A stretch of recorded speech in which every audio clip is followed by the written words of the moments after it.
Ribuan siswa dan ibu-ibu pengajian di Kabupaten Lahat tidak kuasa menahan tangis saat mengikuti zikir akbar yang digelar jurnalis Mata Pena Lahat di Gor Bukit Telunjuk Lahat.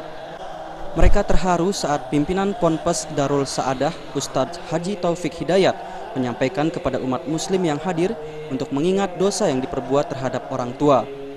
Dalam ceramahnya, Ustadz Taufik menyampaikan perlunya berzikir dalam menyambut bulan suci Ramadan ini untuk mengingat sikap sombong, acuh, tidak patuh, dan tidak hormat yang kerap kali dilakukan kepada orang tua dan orang di sekeliling kita tanpa disadari.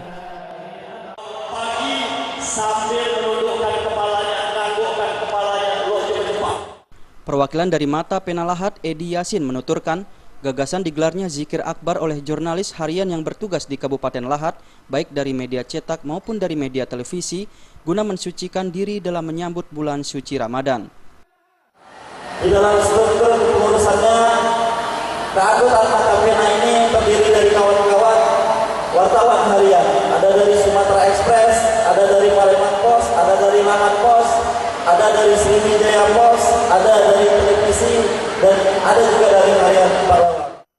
Wakil Bupati Lahat, Marwan Mansyur, menyambut baik digelarnya zikir akbar tersebut.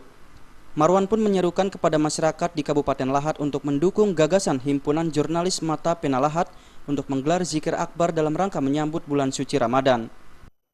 Kita berharap kenapa zikir akbar ini dilaksanakan dan digagas oleh rekan-rekan dari Mata Pena adalah untuk mensucikan hati kita, menjernihkan pikiran kita, menenangkan jiwa kita supaya kita bersih, tidak ada rasa iri, dengki dan sebagainya. Sementara itu, kepada masyarakat Kabupaten Lahat yang tidak berpuasa, Marwan menghimbau untuk bisa menghormati dan memberi toleransi kepada umat muslim yang sedang berpuasa. Kepada masyarakat Kabupaten Lahat, Marwan menyerukan untuk bisa menjaga ketertiban sehingga tidak mengganggu kekhusyukan bagi masyarakat yang sedang menunaikan ibadah puasa. Dari Kabupaten Lahat, Sumatera Selatan, Jamil Hasan melaporkan.